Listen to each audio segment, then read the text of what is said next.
Вака, ние на локалните избори излеговме со конкретна програма. Меѓу другите проекти ветивме дека ќе реализираме и 10 мултифункционални, односно детско-рекреативни катчиња на територијата на целата општина, и во градот и во населените места. И еве, на моје лично задоволство, се надевам и на задоволство на граѓаните на општина Радовиш, па и на најмалите наши сограѓани, еве за пола од мандатот, односно за 2 години, успеавме да ги реализираме сите 10 мултифункционални игралишта. Но видовме дека ова пракса на реализирање на ваквите проекти е успешна и е отпоздравена од сите граѓани, и се одлучивме да вакви детски рекреативни катчиња изградиме во сите населени места. Тоа го веќе правиме и за брзо време еве ќе бидеме свидетели на уште неколку мултифункционални игралишта кои што еве во текот на месец април ќе ги пуштиме во употреба, а во текот на месец април исто така ќе отпочнеме со изградба на дополнителни 2 мултифункционални парка во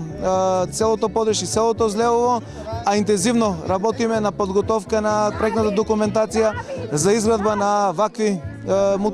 детски рекреативни катчиња и во селото Равица и во селото Сулдурци. Со тоа ќе еве заокружиме еден циклус на инвестиции кога се во прашање најмалите.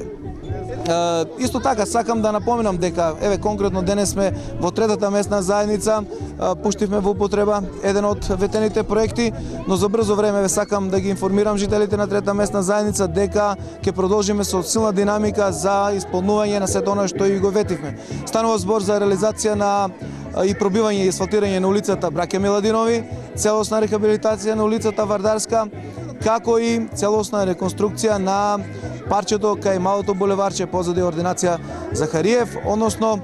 сето она што го ветивме во изборната програма, еве се надевам дека 2014 и целосно ќе биде реализирана, односно 2015, за да 2016 дел 2017 реализираме и дополнителни проекти кои што не беа ветени во програмата, а еве ќе на наше задоволство ќе имаме прилика да ги реализираме во третата местна заедница. Колку средства беа потребни за изградба на вака? Вака, значи, вкупната сума за изградба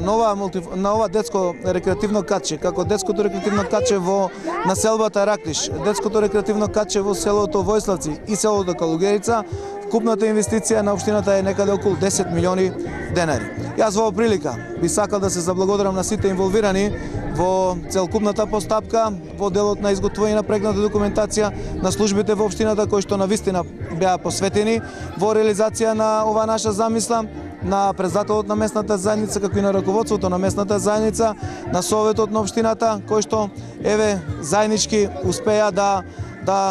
предлочат пред нас еден убав идеен проект за ние да се зафатиме и да го денес и официјално реализираме. Каква е состојбата со останатите детски игралишта? Дали граѓаните совесно се однесуваат? И чуваат ли реквизитите? Па да, на почетокот,